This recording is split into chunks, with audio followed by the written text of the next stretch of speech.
नमस्कार, मैं हूं आपके साथ कविता थपलियाल। आप देख रहे हैं ईटी मनी बनो अपना फाइनेंस मिनिस्टर, जहां पर हम कोशिश करते हैं कि आपके हर आर्थिक सपने को पंख मिले और आप उसे पूरा कर सकें। निवेश के आपके सफर में हम बनते हैं आपके साथी, जो आपको हर राह हर मोड़ पर देते हैं सही और सटीक सलाह अपने एक्सपर्ट्स के जरिए। तो चलिए आज के शो की शुरुआत करते हैं ऑन द शो के साथ। जोखिम के बिना निवेश नहीं, हर फंड में होता है जोखिम। म्यूचुअल फंड के जोखिम को पहचानें और निवेश करें।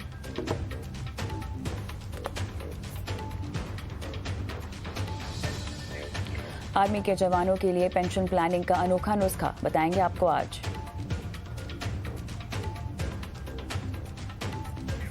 दो से 3 साल के लिए इक्विटी म्यूचुअल फंड में निवेश पर कितना जोखिम, आज समझिए शॉर्ट टर्म इक्विटी इन्वेस्टमेंट के पैंतरे।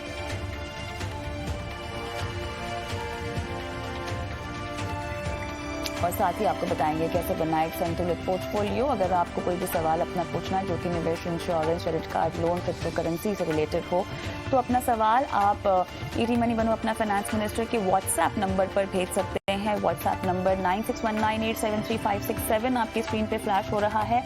हमें इंतजार होता है यहाँ पर आपके सवालों का।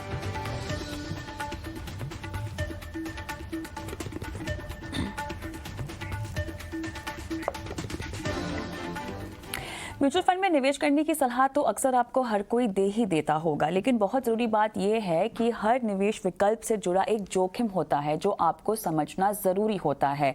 वैसे भी शेयर बाजार में जब भी लोग निवेश करते हैं तो पैसे कमाने के नज़रिए से ही करते हैं, उसी लक्ष्य से करते हैं, जो कि गलत नहीं है। लेकिन हर चीज़ के लिए कुछ ना कुछ तो आपको कुर्बानी देनी ही पड़ती है। कुर्बानी शायद सही शब्द नहीं होगा इस्तेमाल करने के लिए, लेकिन हाँ, हर चीज़ के पीछे कोई ना कोई जोखिम ज़रूर होता है। तो आज म्यूचुअल फंड में निवेश करने को लेकर किस तरह से आपको अपने जोखिम को समझना चाहिए, किस तरह की म्यूचुअल फंड स्कीम में किस तरह का जोखिम होता है, इसी पर बारीकी से आज हमें समझाइश देंगे ईटी मनी के सीईओ संतोष नवलानी। संतोष, गुड इवनिंग, स्वागत है आपका। इक्विटी और डेट म्यूचुअल फंड दोनों में रिस्क कितना है, किस किस तरह का रिस्क है, इसी पर आज हम बारीकी से बात करेंगे। इक्विटी के रिस्क तो अमूमन मोटे तौर पर लोगों को पता ही होते हैं, लेकिन चलिए चर्चा की शुरुआत डेट म्यूचुअल फंड से करते हैं। और इसमें भी डेट म्यूचुअल फंड के किस तरह के फंड में किस तरह का रिस्क है, इससे मैं चाहती हूं कि आप शुरुआत करें, क्योंकि देखिए 16 तरह की कैटेगरीज हैं डेट में। एक तरह से इस कैटेगरी को इतना लंबा बनाने का मकसद ये भी रहा है कि इसमें पारदर्शिता और एकरूपता जो है निवेशकों को मिल सके, ताकि वो अपने जोखिम को समझें, निवेश करने की अपनी समय सीमा को समझें, उसके मुताबिक रणनीति बनाएं। लेकिन जहां तक जोखिम की बात है, ये बहुत सारे लोग नहीं समझ पाते हैं। शुरुआत करते हैं आपसे, बताइए डेट म्यूचुअल फंड में जोखिम को लेकर किस तरह से निवेशकों को सतर्क रहना चाहिए।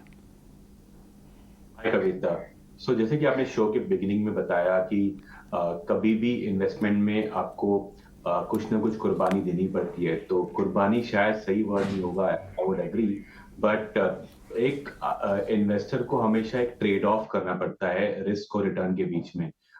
तो अगर आपको बहुत ही ज्यादा सेफ इन्वेस्टमेंट चाहिए तो आपको थोड़ा रिटर्न कॉम्प्रोमाइज करना पड़ेगा। अगर आपको बहुत बढ़िया रिटर्न चाहिए तो आपको थोड़ा रिस्क लेना पड़ेगा, कभी कभी ज्यादा भी लेना पड़ सकता है। तो अगर आप रिस्क को समझेंगे तो आप बेटर इन्वेस्टमेंट कर सकते हैं, चाहे वो इक्विटी हो चाहे वो डेट हो। तो अगर हम डेट की शुरुआत करना चाहते हैं तो एक्चुअली डेट इन्वेस्टमेंट अगर हम देखें तो इंडिया में थोड़ा ज्यादा कॉम्प्लिकेटेड है रिटेल इन्वेस्टर के लिए compare to equity. In our opinion लोगों को लगता है डेट आसान है, लेकिन डेट थोड़ा ज्यादा मुश्किल है समझने के लिए, अगर आप पूरी 16 कैटेगरी समझने की कोशिश करेंगे तो अगर हम लोग जितनी भी 16 कैटेगरीज हैं उनमें मेन टाइप के रिस्क समझने की कोशिश करें तो वो शायद सिर्फ 3 ही हैं। पहला रिस्क मैं कहूंगा कि जो कि डेट फंड में नहीं होना चाहिए, वो है क्रेडिट रिस्क। इसका मतलब ये होता है कि जब आप डेट में इन्वेस्ट कर रहे होते हैं, डेट म्यूचुअल फंड्स में, और फंड मैनेजर अल्टीमेटली आपका पैसा लगा रहा होता है कहीं इन्वेस्टमेंट के लिए, तो फंड मैनेजर पैसा दे रहा होता है कोई कंपनीज को उनके बिजनेस एक्सपांशन करने के लिए, उनका वर्किंग कैपिटल मैनेज करने के लिए, या कोई ना कोई यूज के लिए। और एक्सपेक्टेशन होती है फंड मैनेजर की कि उसको कुछ ना कुछ इंटरेस्ट रेट दिया जाएगा बाय द कंपनी, और वो इंटरेस्ट आपके एनएवी में ऐड होगा और रिटर्न बन के आपको मिलेगा। लेकिन कभी कभी फंड मैनेजर्स कोई ऐसी कंपनीज में इन्वेस्ट करते हैं जिनकी क्रेडिट रेटिंग या ब्याज चुकाने की क्षमता या आपका प्रिंसिपल इन्वेस्टमेंट चुकाने की क्षमता थोड़ी कम होती है कंपेयर टू अदर कंपनीज। तो जैसे रिटेल इन्वेस्टमेंट हम समझ सकते हैं as retail borrowers as well, कि जब हम लोग होम लोन लेते हैं या कार लोन लेते हैं बैंक से, तो हमारा होता है क्रेडिट स्कोर जो बैंक चेक करती है हमको लोन देने के पहले। वैसे ही हर कंपनी का इंडिया में क्रेडिट रेटिंग भी होता है।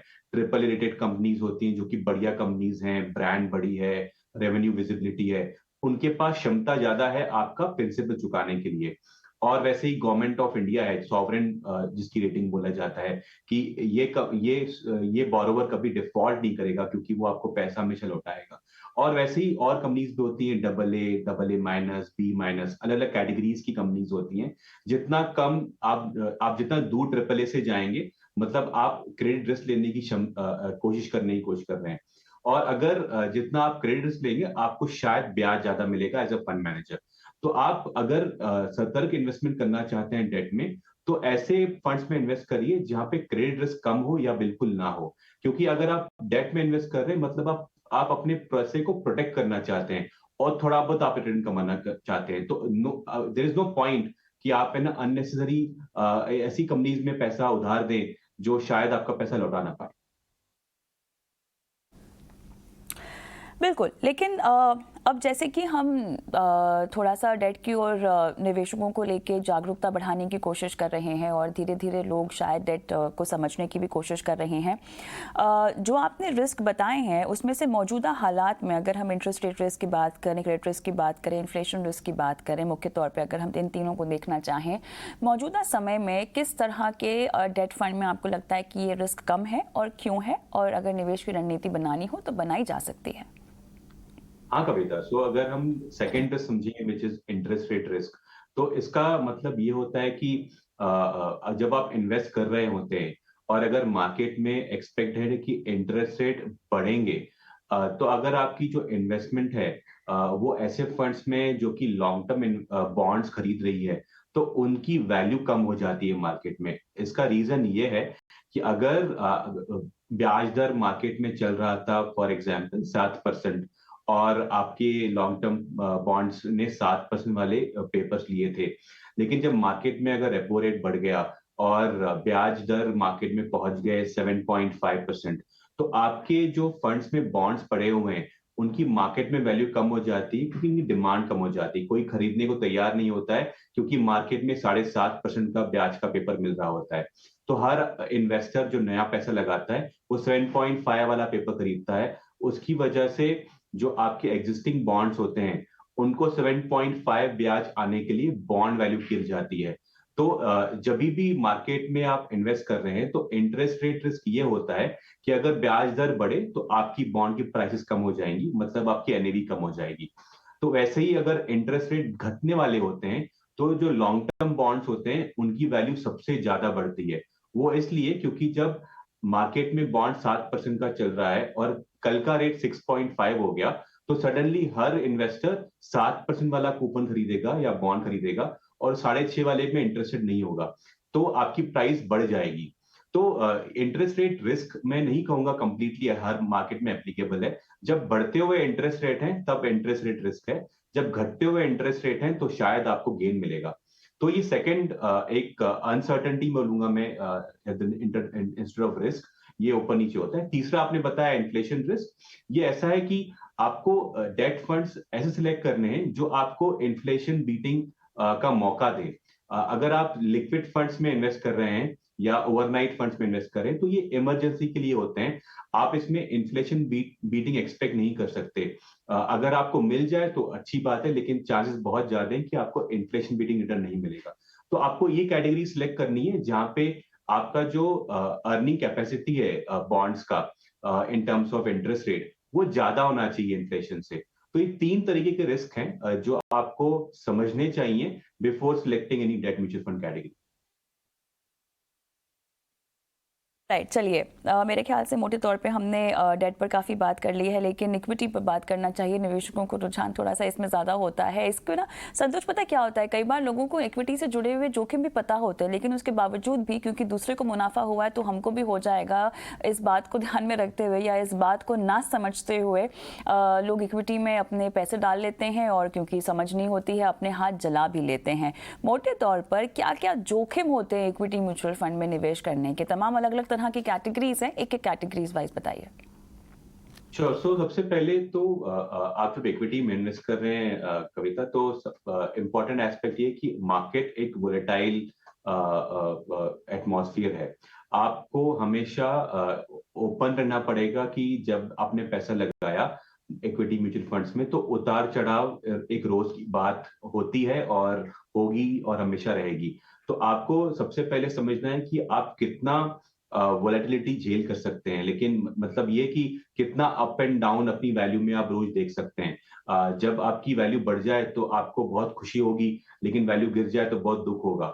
अगर आप ऐसे इन्वेस्टर हैं, मतलब आप वोलेटिलिटी झेल नहीं पाएंगे ज्यादा, क्योंकि आपको ना गेन से ज्यादा खुशी होनी चाहिए, ना लॉस से ज्यादा दुख होना चाहिए, क्योंकि एक लॉन्ग टर्म इन्वेस्टमेंट कर रहे हैं तो उतार चढ़ाव होने के साथ साथ आपका पैसा ओवर लॉन्ग टर्म बढ़ जाएगा।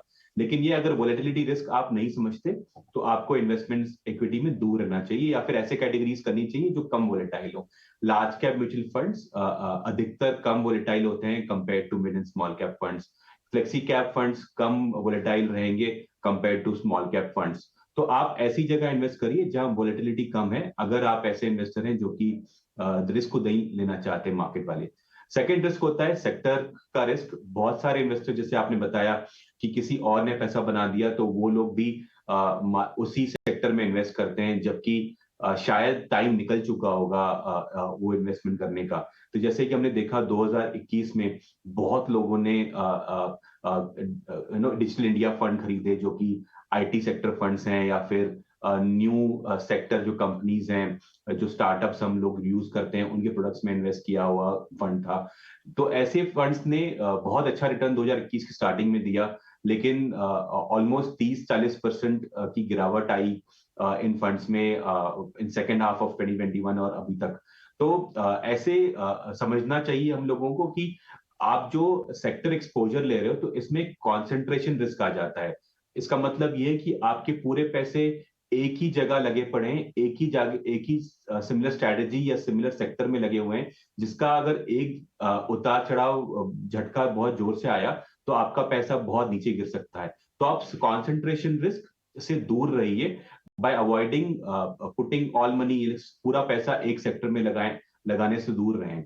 तीसरा रिस्क होता है फंड मैनेजर रिस्क, की जो फंड मैनेजर एक कॉल ले रहा है, स्टॉक स्पेसिफिक कॉल ले रहा है, वो गलत चला जाए। आपने कोई ऐसे स्टॉक्स में इन्वेस्ट कर लिया आपके फंड मैनेजर ने, जो एक्चुअली नुकसान हुआ या फिर फायदा उतना नहीं पड़ा, ये आप बियॉन्ड अ पॉइंट कंट्रोल नहीं कर पाएंगे, लेकिन ये एक म्यूचुअल फंड्स इक्विटी में एक रिस्क हमेशा रहेगा आपके साथ। और चौथा होता है कि लिक्विडिटी रिस्क, जो एक्चुअली फंड मैनेजर को उतना नहीं आता है या उतना इनकाउंटर नहीं करते, क्योंकि वो मैनेज करते हैं लिक्विडिटी रिस्क को। लेकिन आप अगर ईटीएफ्स में इन्वेस्ट कर रहे हैं, जो कि म्यूचुअल फंड यूनिट्स ट्रेड होती हैं ऑन दी स्टॉक एक्सचेंजेस, तो आपने कोई ऐसे ईटीएफ्स लिए हैं जिसमें लिक्विडिटी नहीं है, तो आप जब खरीदने जाएंगे तो शायद आपको महंगा मिलेगा, और जब बेचने जाएंगे तो शायद सस्ते में बेचना पड़ेगा। तो ये आपको रिस्क दिमाग में रखना है जब आप ईटीएफ्स बाय कर रहे हो। तो ये 3-4 रिस्क हैं इक्विटीज में।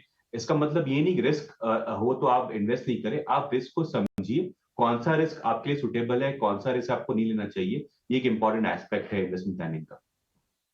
तो संतोष, ऐसे में होता ये है कि शुरुआत में तो आपने समझ लिया कि क्या परिभाषा है म्यूचुअल फंड में निवेश रिस्क को लेकर और इक्विटीज़ में खास तौर से, लेकिन जब आप लाइफ में आगे बढ़ते हैं, आर्थिक तौर पर भी जब आप आगे बढ़ते हैं अपनी लाइफ में, फाइनेंशियली भी जब आगे बढ़ते हैं, तो कहीं ना कहीं बहुत सारे रिस्क हैं जो आपके जीवन में कम हो जाते हैं। तो एक कॉमन परिभाषा में अंत तक कौन सा ऐसा रिस्क है जो सबसे ज़्यादा मायने रखता है? क्या इस तरह की कोई एनालिसिस की जा सकती है, क्योंकि आपकी रिस्क प्रोफाइल भी तो बदलती है ना? हाँ कविता, सो अगर आप एक लॉन्ग टर्म इन्वेस्टर हैं और आपको पता है कि आप एक कोई निवेश अपने एक लक्ष्य के लिए कर रहे हैं, तो सबसे पहले आपको पता होना चाहिए कि आपका एग्जिट प्लान क्या है, कि आप इन्वेस्टमेंट्स में एग्जिट कैसे करेंगे। क्योंकि पैसा तभी बन पाएगा आपका जब आप बेचेंगे। तो अगर बेचने का आपने प्लान नहीं किया या आपको एक आइडिया नहीं है कि कब किस सरकमस्टांसेस में या कौन से साल में आप बेचना प्रेफर करेंगे इन्वेस्टमेंट को, तो आपके लिए रिस्क बन सकता है।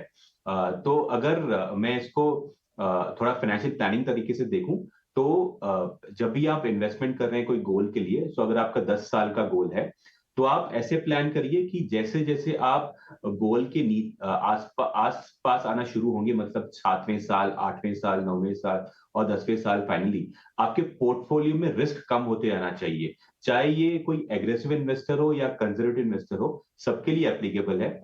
और इसको इसलिए दिमाग में रखना इंपॉर्टेंट है कि इन्वेस्टमेंट्स आप अगर लॉन्ग टर्म के लिए कर रहे हैं, तो आपको अपने गेन्स प्रोटेक्ट करने हैं।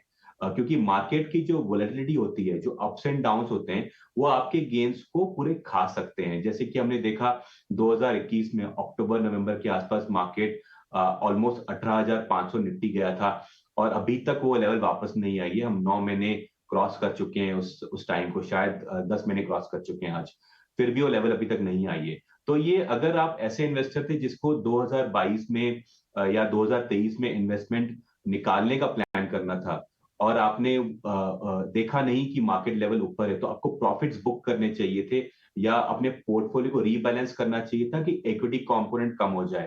तो ये एक रिस्क है जो कि कभी भी आ सकता है आपके पोर्टफोलियो में। तो आपको अपनी इन्वेस्टर पर्सनालिटी जो हम बोलते हैं, रिस्क प्रोफाइलिंग जिसको बोलते हैं, और अपनी गोल की एंड डेट आपको याद रखनी है। उसके हिसाब से आप इन्वेस्टमेंट प्लान करेंगे तो आपकी रिस्क कम होती जाएगी।